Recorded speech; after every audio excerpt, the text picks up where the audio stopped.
Chapter 7. Working with Others. Practical experience shows that nothing will so much ensure immunity from drinking as intensive work with other alcoholics. It works when other activities fail. This is our 12th suggestion. Carry this message to other alcoholics. You can help when no one else can. You can secure their confidence when others fail. Remember, they are very ill. Life will take on new meaning. To watch people recover, to see them help others, to watch loneliness vanish, to see a fellowship grow up about you, to have a host of friends, this is an experience you must not miss. We know you will not want to miss it. Frequent contact with newcomers and with each other is the bright spot of our lives. Perhaps you are not acquainted with any drinkers who want to recover. You can easily find some by asking a few doctors, ministers, priests, or hospitals. They will be only too glad to assist you.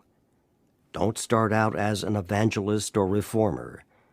Unfortunately, a lot of prejudice exists. You will be handicapped if you arouse it. Ministers and doctors are competent, and you can learn much from them if you wish. But it happens that because of your own drinking experience, you can be uniquely useful to other alcoholics.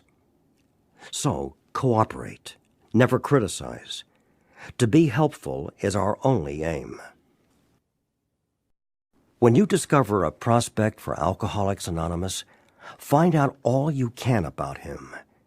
If he does not want to stop drinking, don't waste time trying to persuade him.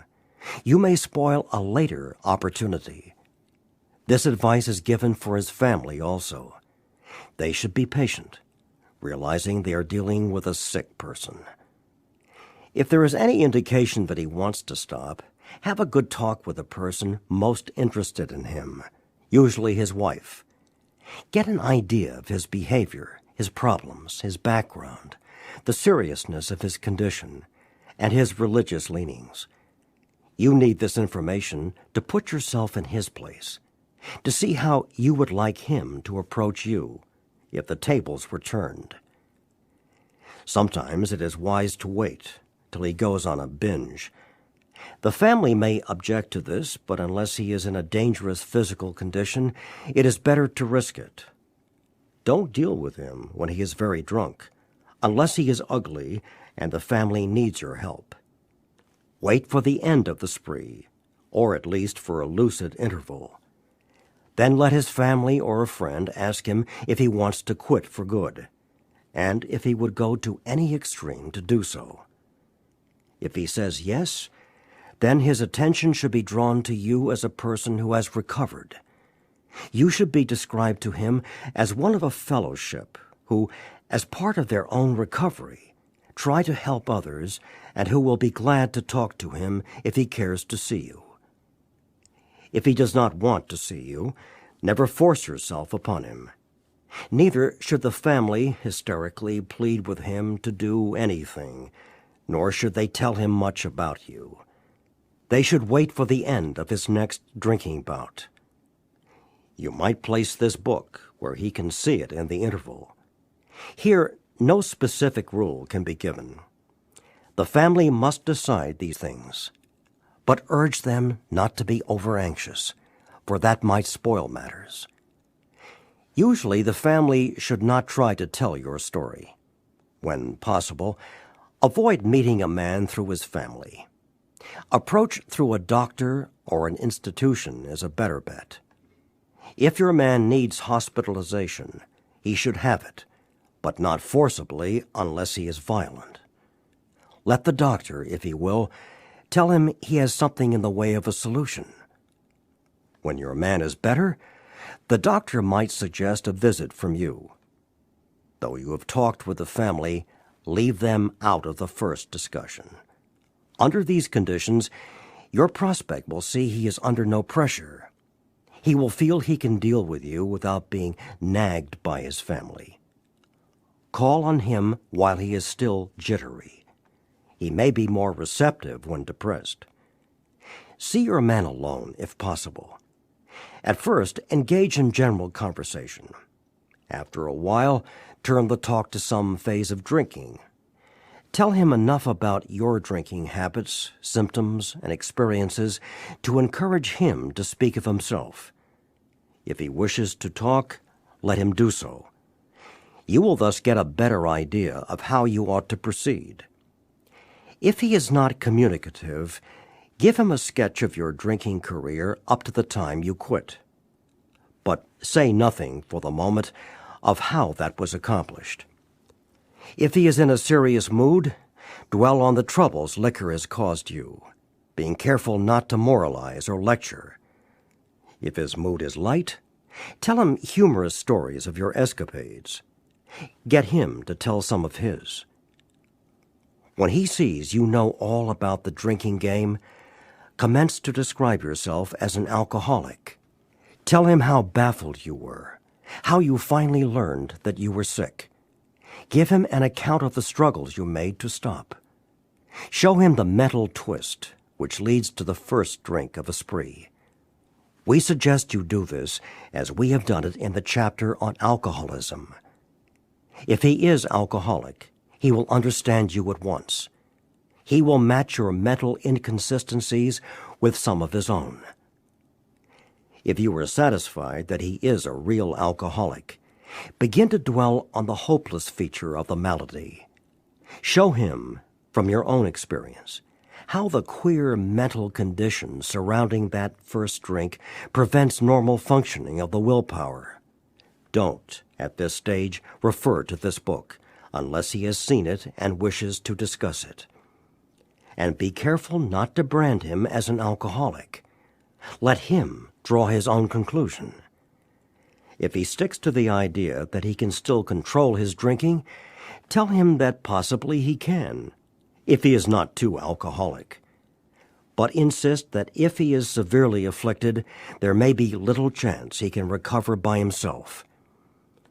Continue to speak of alcoholism as an illness, a fatal malady. Talk about the conditions of body and mind which accompany it. Keep his attention focused mainly on your personal experience. Explain that many are doomed who never realize their predicament. Doctors are rightly loath to tell alcoholic patients the whole story unless it will serve some good purpose. But you may talk to him about the hopelessness of alcoholism because you offer a solution. You will soon have your friend admitting he has many, if not all, of the traits of the alcoholic. If his own doctor is willing to tell him that he is alcoholic, so much the better. Even though your protege may not have entirely admitted his condition, he has become very curious to know how you got well. Let him ask you that question if he will. Tell him exactly what happened to you. Stress the spiritual feature freely. If the man be agnostic or atheist, make it emphatic that he does not have to agree with your conception of God. He can choose any conception he likes, provided it makes sense to him. The main thing is that he be willing to believe in a power greater than himself, and that he live by spiritual principles. When dealing with such a person, you had better use everyday language to describe spiritual principles. There is no use arousing any prejudice he may have against certain theological terms and conceptions about which he may already be confused. Don't raise such issues, no matter what your own convictions are. Your prospect may belong to a religious denomination. His religious education and training may be far superior to yours. In that case, he is going to wonder how you can add anything to what he already knows. But he will be curious to learn why his own convictions have not worked, and why yours seem to work so well. He may be an example of the truth that faith alone is insufficient. To be vital, faith must be accompanied by self-sacrifice and unselfish constructive action. Let him see that you are not there to instruct him in religion. Admit that he probably knows more about it than you do, but call to his attention the fact that however deep his faith and knowledge, he could not have applied it, or he would not drink. Perhaps your story will help him see where he has failed to practice the very precepts he knows so well. We represent no particular faith or denomination. We are dealing only with general principles common to most denominations. Outline the program of action, explaining how you made a self-appraisal, how you straightened out your past, and why you are now endeavoring to be helpful to him. It is important for him to realize that your attempt to pass this on to him plays a vital part in your own recovery. Actually, he may be helping you more than you are helping him. Make it plain he is under no obligation to you, that you hope only that he will try to help other alcoholics when he escapes his own difficulties. Suggest how important it is that he place the welfare of other people ahead of his own. Make it clear that he is not under pressure, that he needn't see you again if he doesn't want to. You should not be offended if he wants to call it off, for he has helped you more than you have helped him. If your talk has been sane, quiet, and full of human understanding, you have perhaps made a friend. Maybe you have disturbed him about the question of alcoholism. This is all to the good. The more hopeless he feels, the better. He will be more likely to follow your suggestions. Your candidate may give reasons why he need not follow all of the program. He may rebel at the thought of a drastic house cleaning which requires discussion with other people. Do not contradict such views. Tell him you once felt as he does, but you doubt whether you would have made much progress had you not taken action. On your first visit, tell him about the Fellowship of Alcoholics Anonymous. If he shows interest, lend him your copy of this book. Unless your friend wants to talk further about himself, do not wear out your welcome. Give him a chance to think it over. If you do stay, let him steer the conversation in any direction he likes. Sometimes a new man is anxious to proceed at once, and you may be tempted to let him do so. This is sometimes a mistake. If he has trouble later, he is likely to say you rushed him. You will be most successful with alcoholics if you do not exhibit any passion for crusade or reform. Never talk down to an alcoholic from any moral or spiritual hilltop. Simply lay out the kit of spiritual tools for his inspection. Show him how they worked with you. Offer him friendship and fellowship. Tell him that if he wants to get well, you will do anything to help. If he is not interested in your solution, if he expects you to act only as a banker for his financial difficulties or a nurse for his sprees, you may have to drop him until he changes his mind. This he may do after he gets hurt some more. If he is sincerely interested and wants to see you again, ask him to read this book in the interval. After doing that, he must decide for himself whether he wants to go on. He should not be pushed or prodded by you, his wife, or his friends. If he is to find God, the desire must come from within. If he thinks he can do the job in some other way, or prefers some other spiritual approach, encourage him to follow his own conscience. We have no monopoly on God. We merely have an approach that worked with us. But point out that we alcoholics have much in common, and that you would like, in any case, to be friendly. Let it go at that. Do not be discouraged if your prospect does not respond at once. Search out another alcoholic and try again. You are sure to find someone desperate enough to accept with eagerness what you offer. We find it a waste of time to keep chasing a man who cannot or will not work with you. If you leave such a person alone, he may soon become convinced that he cannot recover by himself. To spend too much time on any one situation is to deny some other alcoholic an opportunity to live and be happy. One of our fellowship failed entirely with his first half-dozen prospects. He often says that if he had continued to work on them, he might have deprived many others who have since recovered of their chance. Suppose now you are making your second visit to a man. He has read this volume and says he is prepared to go through with the 12 steps of the program of recovery. Having had the experience yourself, you can give him much practical advice. Let him know you are available if he wishes to make a decision and tell his story. But do not insist upon it if he prefers to consult someone else. He may be broke and homeless. If he is, you might try to help him about getting a job, or give him a little financial assistance. But you should not deprive your family or creditors of money they should have. Perhaps you will want to take the man into your home for a few days. But be sure you use discretion. Be certain he will be welcomed by your family, and that he is not trying to impose upon you for money, connections, or shelter. Permit that, and you only harm him. You will be making it possible for him to be insincere. You may be aiding in his destruction rather than his recovery. Never avoid these responsibilities, but be sure you are doing the right thing if you assume them. Helping others is the foundation stone of your recovery. A kindly act once in a while isn't enough. You have to act the Good Samaritan every day, if need be. It may mean the loss of many nights' sleep, great interference with your pleasures, interruptions to your business. It may mean sharing your money and your home, counseling frantic wives and relatives, innumerable trips to police courts, sanitariums, hospitals, jails, and asylums.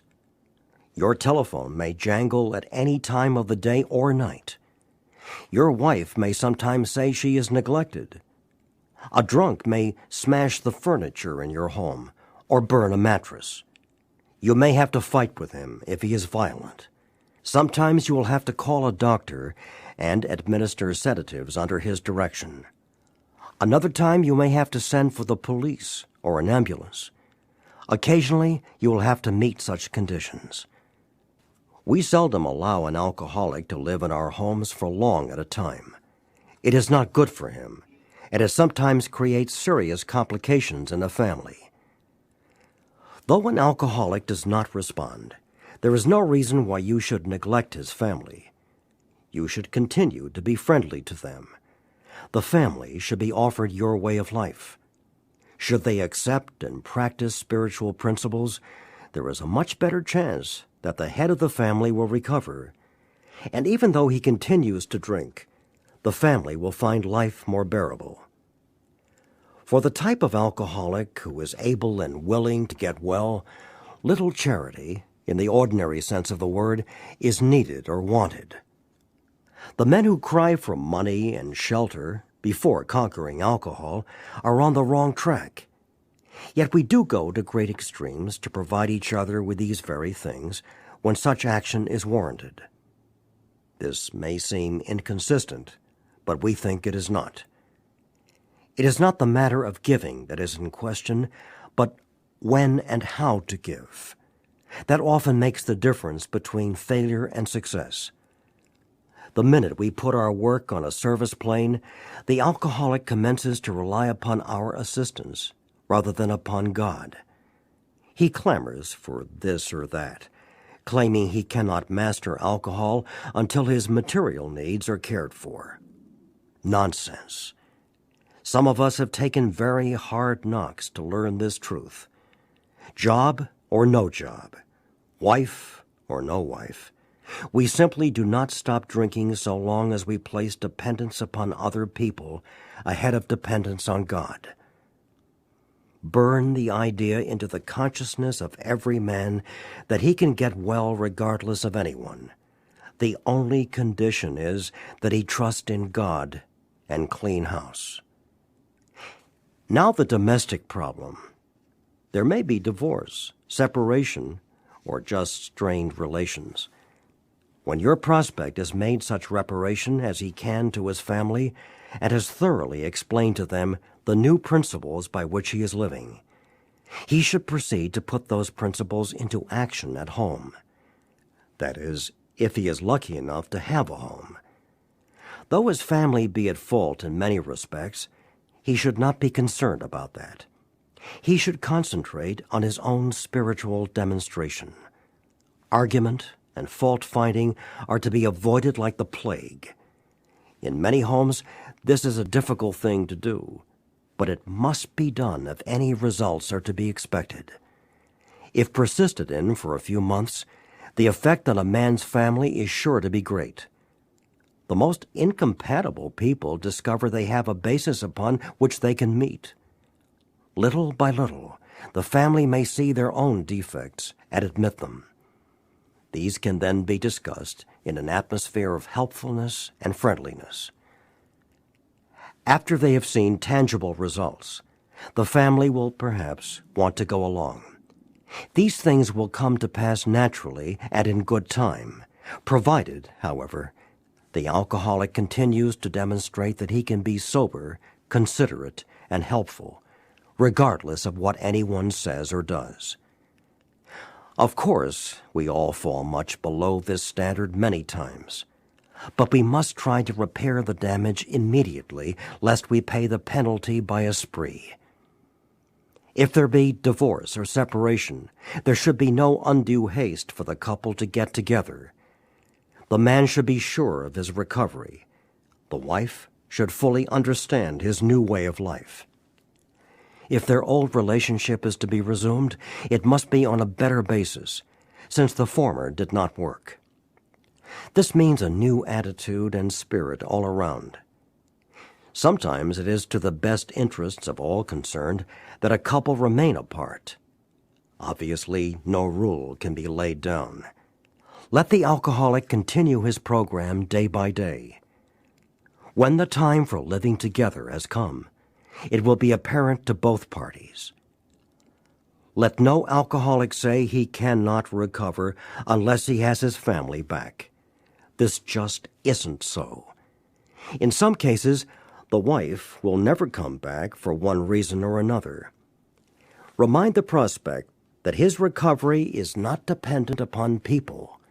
It is dependent upon his relationship with God.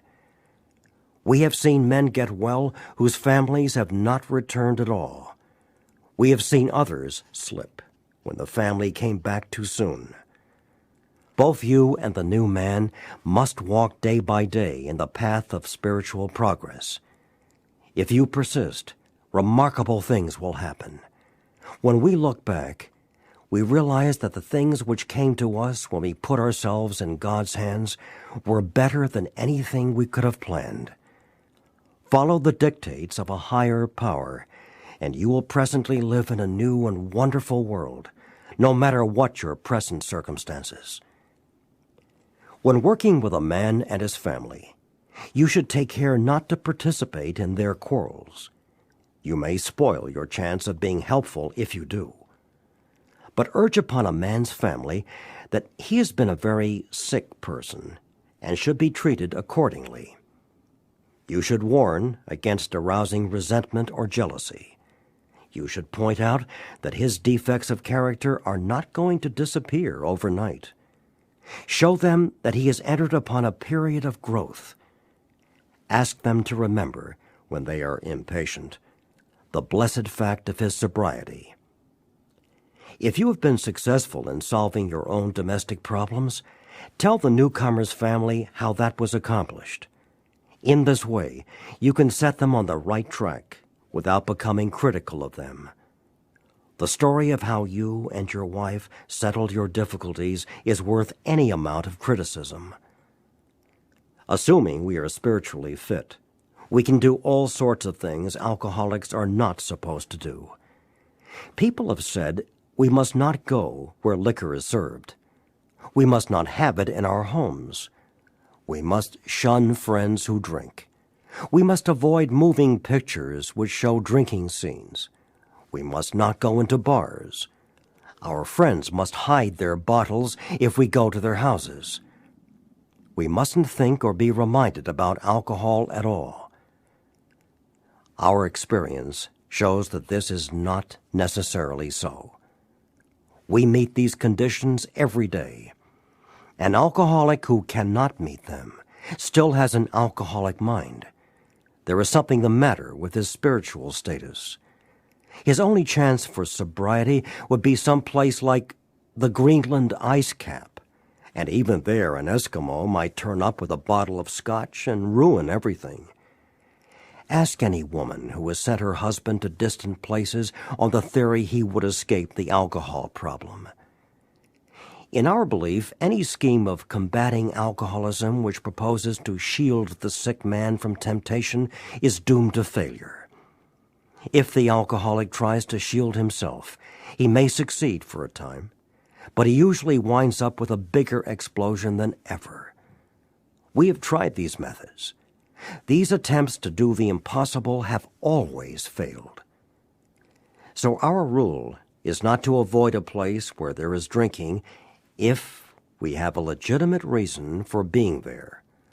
That includes bars, nightclubs, dances, receptions, weddings, even plain ordinary whoopee parties. To a person who has had experience with an alcoholic, this may seem like tempting providence, but it isn't. You will note that we have made an important qualification. Therefore, ask yourself on each occasion, have I any good social, business, or personal reason for going to this place? Or am I expecting to steal a little vicarious pleasure from the atmosphere of such places? If you answer these questions satisfactorily, you need have no apprehension. Go or stay away, whichever seems best, but be sure you are on solid spiritual ground before you start, and that your motive in going is thoroughly good. Do not think of what you will get out of the occasion. Think of what you can bring to it. But if you are shaky, you had better work with another alcoholic instead. Why sit with a long face in places where there is drinking, sighing about the good old days? If it is a happy occasion, try to increase the pleasure of those there. If a business occasion, go and attend to your business enthusiastically. If you're with a person who wants to eat in a bar, by all means go along. Let your friends know that they are not to change their habits on your account. At a proper time and place, explain to all your friends why alcohol disagrees with you. If you do this thoroughly, few people will ask you to drink. While you are drinking, you are withdrawing from life little by little. Now you are getting back into the social life of this world. Don't start to withdraw again just because your friends drink liquor. Your job now is to be at the place where you may be of maximum helpfulness to others, so never hesitate to go anywhere if you can be helpful. You should not hesitate to visit the most sordid spot on earth on such an errand. Keep on the firing line of life with these motives, and God will keep you unharmed. Many of us keep liquor in our homes. We often need it to carry green recruits through a severe hangover. Some of us still serve it to our friends, provided they are not alcoholic. But some of us think we should not serve liquor to anyone. We never argue this question. We feel that each family, in the light of their own circumstances, ought to decide for themselves. We are careful never to show intolerance or hatred of drinking as an institution. Experience shows that such an attitude is not helpful to anyone. Every new alcoholic looks for this spirit among us and is immensely relieved when he finds we are not witch-burners. A spirit of intolerance might repel alcoholics whose lives could have been saved had it not been for such stupidity. We would not even do the cause of temperate drinking any good, for not one drinker in 1,000 likes to be told anything about alcohol by one who hates it. Someday, we hope that Alcoholics Anonymous will help the public to a better realization of the gravity of the alcoholic problem. But we shall be of little use if our attitude is one of bitterness or hostility. Drinkers will not stand for it. After all, our problems were of our own making. Bottles were only a symbol. Besides, we have stopped fighting anybody or anything. We have to.